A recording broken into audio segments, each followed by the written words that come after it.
Hey everybody, glad you're here. This is the Chase Squirrelson Show, and I'm your host, Chase Squirrelson. And if you're listening right now, you're exactly where you're supposed to be. Today's episode is one of those conversations that starts simple and then goes somewhere interesting. So let's jump in. So glad to be back and have you with me again. It'd be very nice to know that I'm actually not just talking to myself. So welcome to the podcast. And I want people to know that the reason I'm even doing this is I'm a senior citizen and I want to leave a legacy. I want to leave something behind where I contributed. So whether this is financially successful to me or not, I don't really care at all.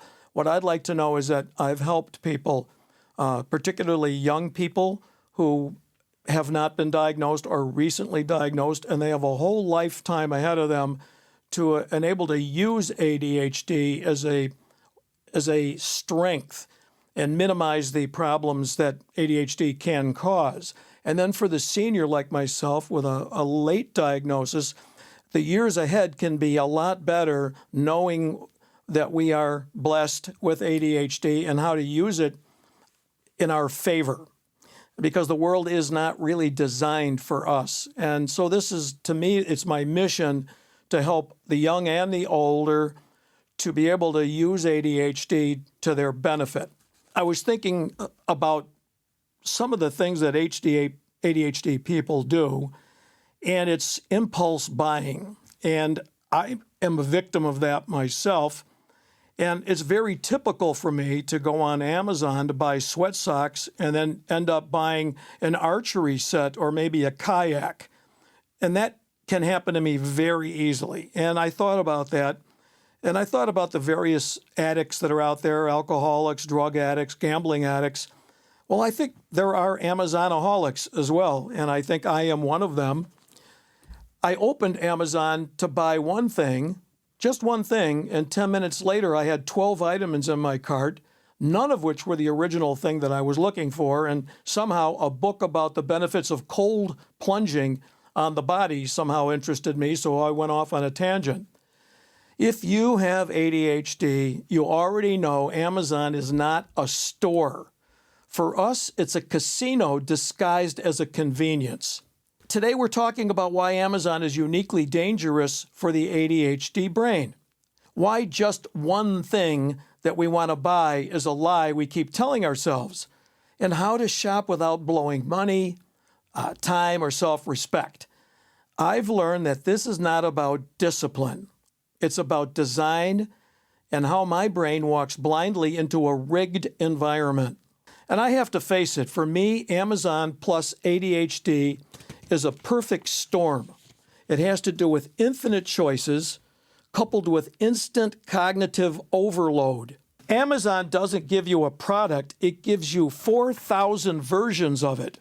My ADHD brain responds with a novelty, a spike, a sense of urgency, analysis, paralysis, and finally fatigue leading to impulse. For me, there are too many options, and they do not necessarily lead to better decisions.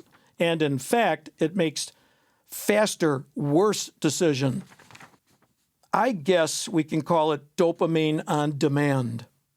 They give you prompts like people also bought this, frequently bought that, spectacular deals, product reviews, especially from emotional responders like me. Every single scroll for me gives me a micro reward. It's like I'm not even shopping. It's like I'm pulling a slot machine lever with my thumb. There are also the elements of time blindness and a frictionless checkout. There are no aisles to deal with, no cashier, no actually weight for whatever I purchase. It could be a 50-pound dumbbell, but it doesn't weigh a thing when I'm ordering online. I mean, a dumbbell like that ordered on Amazon doesn't weigh anything until it arrives at your door.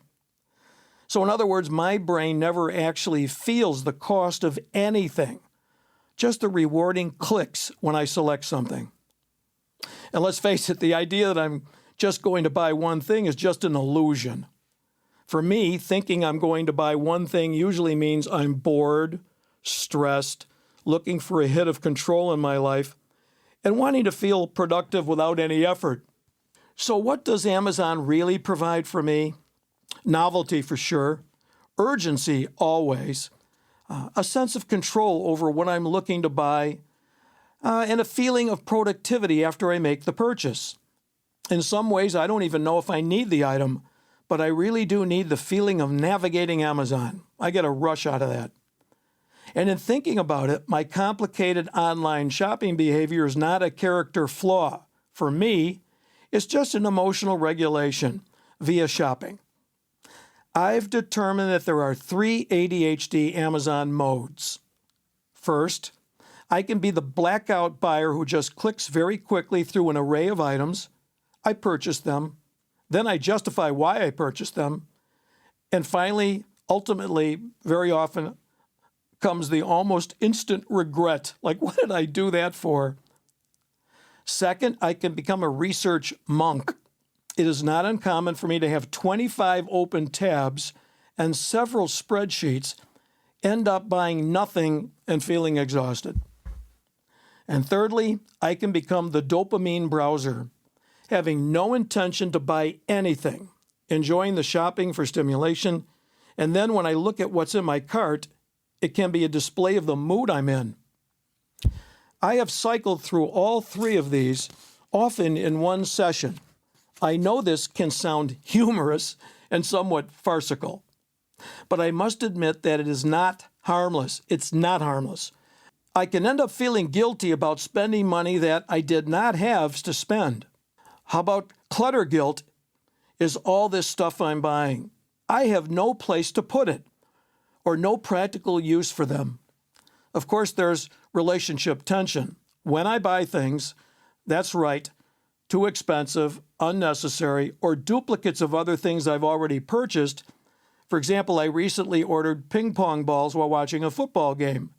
A day later, I received enough balls to be able to supply the upcoming Los Angeles Olympics. Then I go through a period of declining self-trust by condemning what I did as irresponsible. I must be honest, the problem isn't really what am I purchasing, it's really lacking any guardrails to prevent the crazy buying habits that I'm guilty of. So it may be helpful for you. Here are a few ADHD-friendly Amazon rules I have developed. Number 1, browsing does not have to equal buying. I can say out loud, I'm browsing for entertainment, and the actual buying is entering a decision mode. So surfing around Amazon can be entertaining, and that is okay for the puppy side of my brain.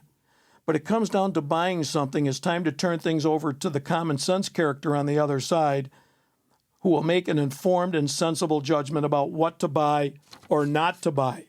Another rule for me is save first and then buy later, period. I can add things to the cart and then just walk away.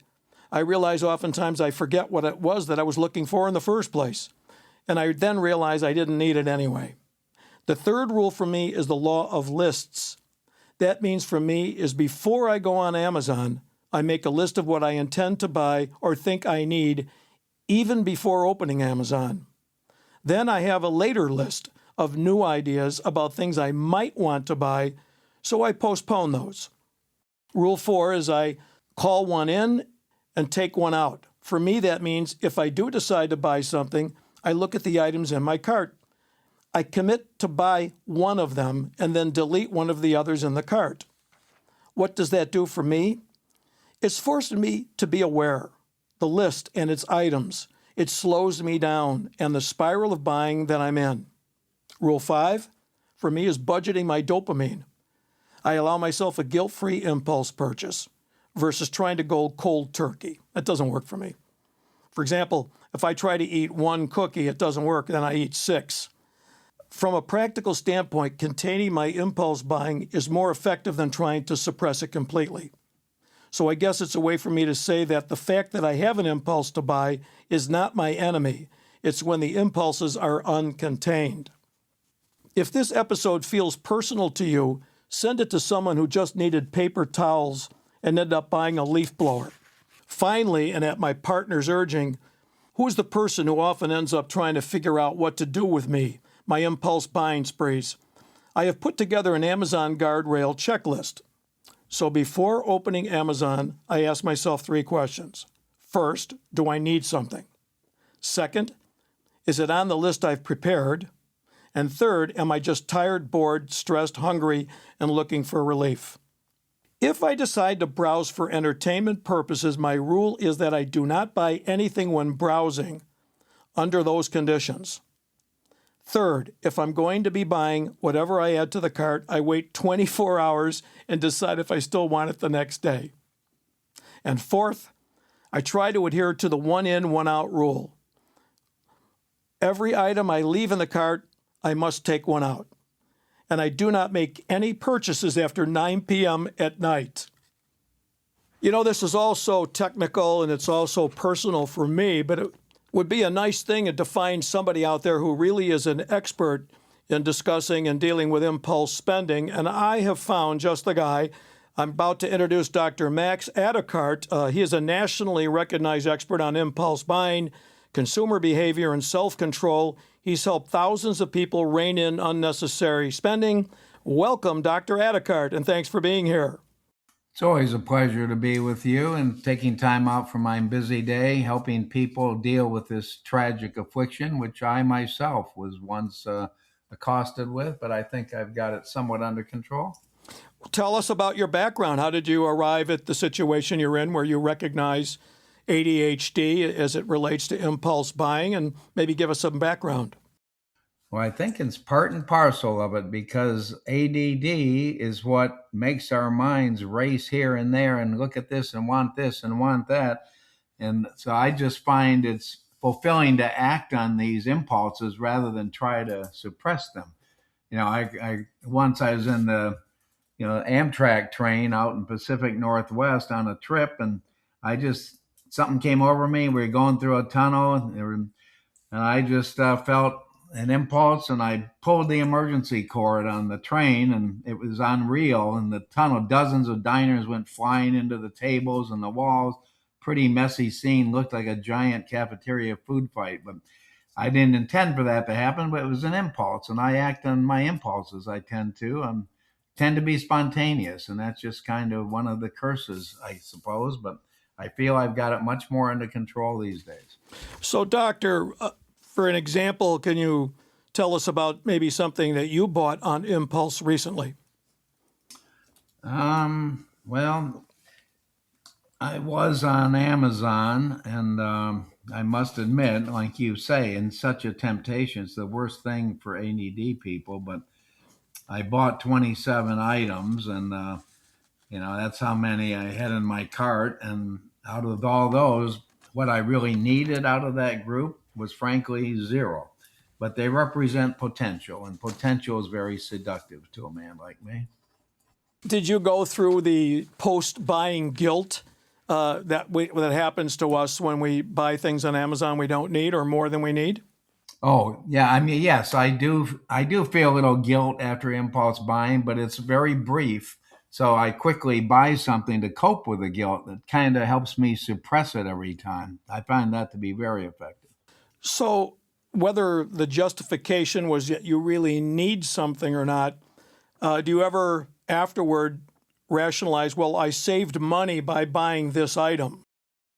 Yeah, because it's spending money you may not have, but you can't resist the savings. So maybe it's $100 out of your pocket, but if you're saving $15 or $20, that's irresistible. So that impulse definitely gets me. If I see a sale, I just have to act. I'm sorry. Do you ever think about one of my rationalizations is possible future need for it? Like maybe I don't have any trees on my property, but what if I someday do? I might need a leaf blower. Right. I always think, well, that might come in handy. And kind of is at the root of the hoarder mentality, I'm afraid. My closet I can't even open because I have so many implements for the farm and lawn in there that frankly I'll never use since I live in a high rise in the city. But I just can't resist these bargains. And because when something's on sale, it means I save money by spending money. Of course. And I tell myself future me may need it. And frankly, future me is wildly irresponsible with credit. Well, speaking of credit, and I know we're you want to be very open and transparent to our listeners. Your credit rating is an abysmal 235. Is that a symptom or is that evidence of your overspending? It's not so much the overspending. Harkens back to impulse buying. Every time I see a promotion or a good offer or pay off your debt or sign up for this at zero interest, I can't resist. So over in the last few years, I have 87 credit cards. And frankly, that's what's lowered my score because I seem to need a lot of credit, even though I don't. And I've been slowly paying each one off at $6.55 a month in perpetuity. So that's kind of, I think, responsible for that score. But I hope in time to get down to 50 cards, and then maybe that score will go up. Doc, I think about my childhood. There's probably some PTSD involved. There's things that happened to me as a kid, and I think there's some connect the dots moments where I say, oh, that's where this comes from. Does that resonate with you at all? Yeah, I definitely connect the dots back to a very early time in my life. Birth. That was a very early time in my life. And I think a lot of my impulsiveness came from some of the occurrences in those early moments, hours, and weeks. But, when I emerged from the birth canal, some big guy in a white jacket started slapping me around. So I had to cry instead. And that's kind of haunted me ever since. So I look for joy and impulse buying. That's how I cope with it. But that's what I think it stems from, frankly. I remember you sharing with me that, I don't remember this occurring to other people, but you were spanked quite a bit as a newborn. Yes, well, I was acting up, and I was a bit of a rebel. I know they commented on that. The nurses, I remember them vividly, even though I was only a few moments old, and that definitely affected my ability to act out. And so now I act out by buying because I'm an adult and I can do what I want. I remember you telling me that, for most people, their first words are mama. Yours was bye-bye, but not in the sense of saying bye-bye, it's bye. Right. Yeah. They were shocked at that and they were very concerned. They immediately looked at their checkbooks. Are we going to be able to afford this kid? He seems pretty high maintenance, but they did have a tough time. They did their best, but I had to keep telling them every day and every holiday, bye, bye, bye. And finally, one day, my dad said, great. He said goodbye. He's out of here. And you stuck around. I came back. They felt guilty. So, Doctor, a lot of people out there, I think it would help if we can help them identify with the kind of buying that we do. You want to give us any examples? Well, it's not always just buying. I mean, impulsiveness affects a lot of people in different ways. And certainly in my life, it has a big impact. I'm known to be very impulsive every hour of the day. I remember one winter in St. Moritz, I decided to stomp on a cliff of crusty snow with my skis, and it started a major avalanche and wiped out an entire village. It was kind of a silly thing to do, but at the time, it seemed kind of cool to see what would happen if I impulsively stepped on this hunk of snow. But that was kind of tragic. Another occasion, I bid on a rickety old antique bed at an antique show auction just because it was rumored that George Washington once took a nap on it. And that impulse cost me thousands, but at least I have the bragging rights when people come over to the house. And how about storage? I did visit your place one time, and you invited me in, but I was only able to get in about 3 feet into the place because there was that much merchandise and all kinds of stuff clogging the pathway to try to even get into your living room. Yeah, that's definitely a hoarding issue with me and so many others. But like you, I see stuff I like and I just have to have it. So I just keep buying it and setting it aside.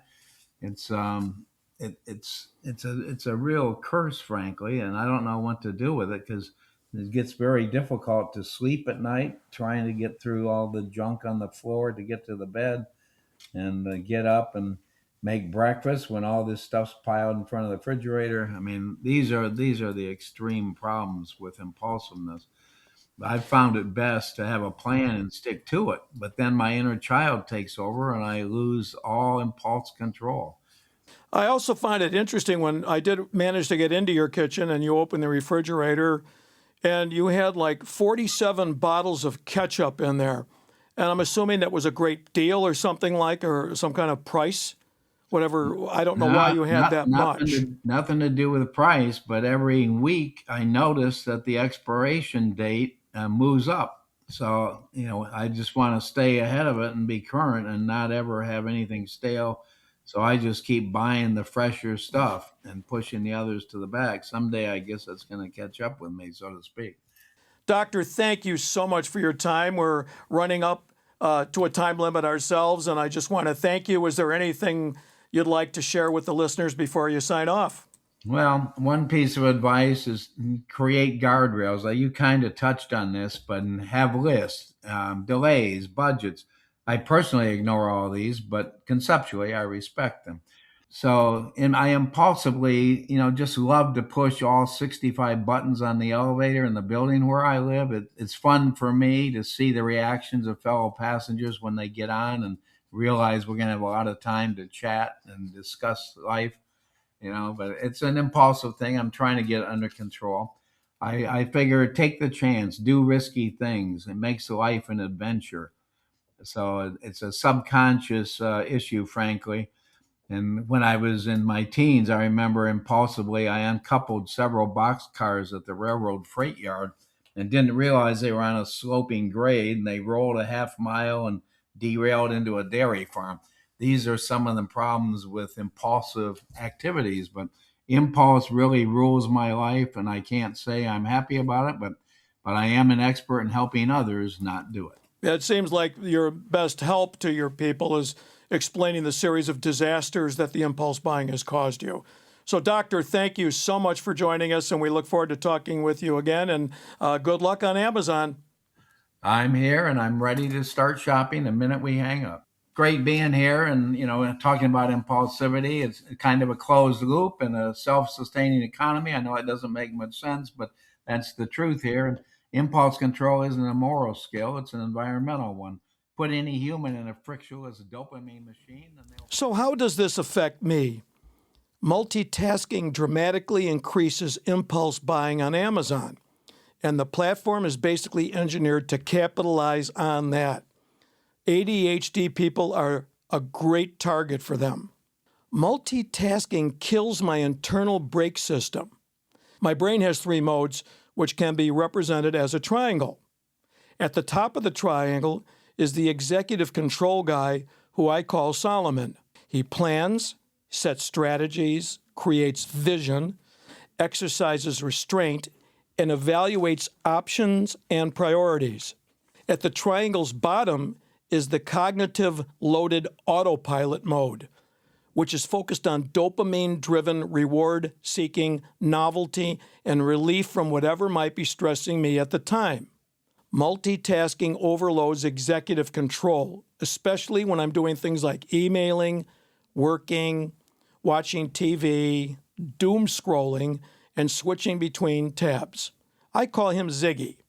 The other end of the bottom of the triangle is the logical, common sense guy who must get important things done, and I call him Marcus. He is the guy begging Solomon to let him pay the bills, call the plumber, and leave on time for an appointment. When Ziggy is in charge, my brain defaults to quick reward, low effort, instant relief. And Amazon is perfect for that. Cognitive load leads to weaker price sensitivity. When Ziggy is in charge, I compare fewer options, I don't read reviews carefully, and I stop calculating opportunity costs. I focused and anchor on prime eligible instead of value. Studies in behavioral economics consistently show that people under high cognitive load spend more and regret it later. One day, on a whim, I actually leased a new car which I did not need. It was an emotional purpose that I'm still paying for. But Amazon to me is more insidious. There is one-click buying, saved credit cards, and the wonderful default fast shipping feature. This feature removes the brake that applies any friction at exactly the wrong moment for me. There also is the dopamine substitution effect. When I'm tired, when I'm hungry, when I'm stressed, angry, or bored, buying becomes a micro reward because it mimics progress. I solve something. I get a novelty boost without any real effort. When I multitask, it amplifies this because I'm already seeking stimulation. So the purchases become just another rewarding hit. This is why people like me buy things they don't really need, they don't remember ordering, and might not even open when they arrive. And many times I have a bunch of unopened packages. Multitasking also messes with my time perception. I unconsciously think the future will be glad I got this, or this saves time later. Or the old reliable and totally false, I'll return it if I don't need it. And to make things worse, there's Amazon's delayed cost, the bill later, receive now option. ADHD makes this effect stronger by a factor of 10. Since I've mentioned the ADHD mind before, this matters. ADHD brains seek stimulation, struggle more with task switching, and are highly sensitive to novelty and convenience. Multitasking plus Amazon equals maximum impulse vulnerability. It's not a character flaw. It's neurochemistry. It's the way we were designed. And it's not all shopping. It's why Amazon, and specifically Amazon, always wins. Amazon combines infinite choice with frictionless checkout, social proof, reviews, urgency cues, it'll say only 3 left, and of course habit loops, prime, subscribe, and save. When Ziggy is in charge, my brain can't fight all of that. It just simply can't. So I guess the critical question is, how do I reduce impulse buying without solely relying on willpower? This is key, and willpower fails under stress, so I must use the structure instead. Now, here's some take-home value that I think you'll find helpful. First of all, we have high-impact fixes. No Amazon while multitasking. That's a hard one to do. You're not watching the ball game or something else when you're on Amazon. Add to the cart, but never buy immediately. If you can, do a 24-hour delay. Remove the saved credit cards because it's harder to re-enter that every time you buy. Then turn off the one-click option. And shop only on desktop, not your iPhone or iPad. Only on the desktop, because you're not with that very much. Or at least I'm not. How about a psychological trick that works? Before checkout, ask this question. Would I still buy this if shipping took 10 days? If the answer is no, it's dopamine, not the need. Bottom line for me, multitasking lowers self-control, increases impulsivity, makes Amazon feel necessary, and separates purchase from consequence.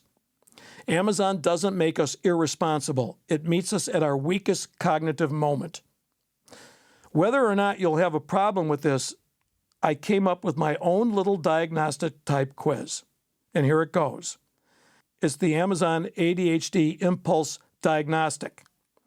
I guess it's unofficial, but uncomfortably accurate for me. And by the way, this is not a medical diagnosis. It's a mirror. So what I do is answer yes or no to each one of these questions. No overthinking. Your first instinct counts. First question, have you ever opened Amazon for one specific item and closed it, having bought 3 or more unrelated things? Number 2, have you ever received a package and thought, oh yeah, I forgot I ordered that? 3, do you regularly use Amazon late at night when your willpower is at its lowest?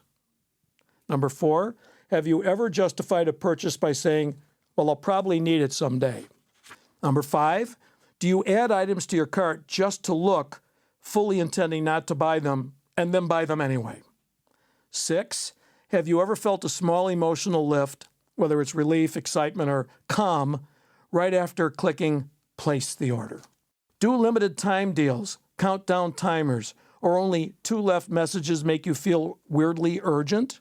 8, have you bought organizational tools, planners, notebooks, or productivity gadgets were supposed to fix everything and now live unused?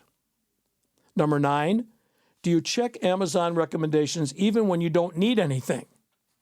10, have you ever told yourself, I'll return it if I don't like it, knowing deep down you'll probably never return it? Do you feel more tempted by Amazon when you're bored, tired, stressed, hungry, or just procrastinating on a project? And finally, number 12, have you ever hidden a purchase, emotionally or literally, from your partner or family to avoid explaining it? So how I would score this is if you'd answered 0 to 2 yes answers, you're mostly impulsive resistant, Amazon is a tool for you. If you gave yes answers to 3 to 5 questions, you're impulse vulnerable. You should add friction now before habits solidify. If you answered 6 to 8 of those questions yes, you're in a dopamine loop. Amazon isn't shopping, it's stimulation. And if you answered 9 to 12 yes, you don't shop on Amazon at all.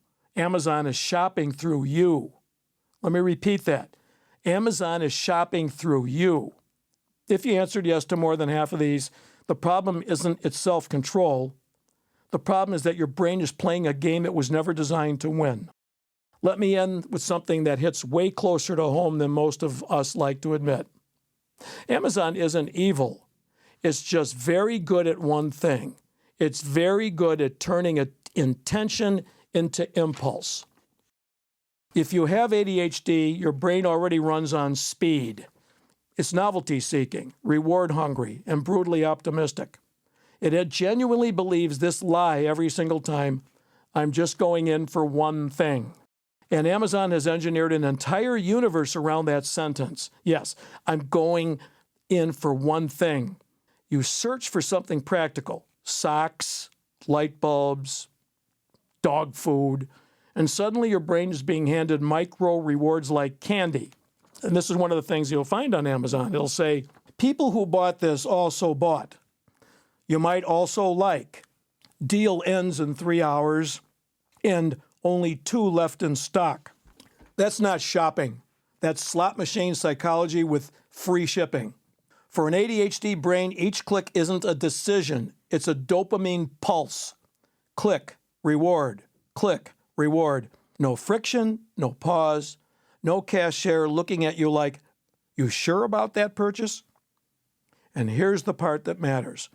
Amazon doesn't just remove friction from buying, it removes the moment where impulse normally dies.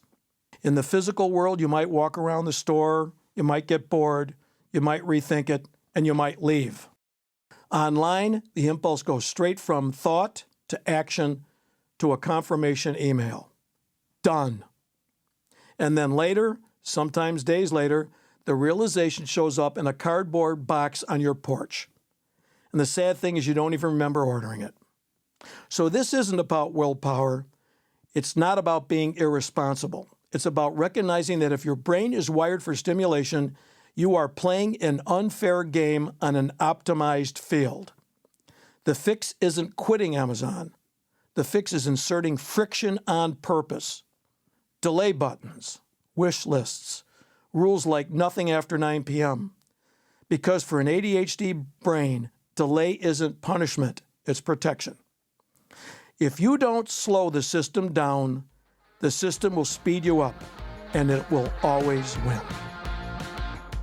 If this episode hit home, don't keep it to yourself. Send it to someone who'd get it.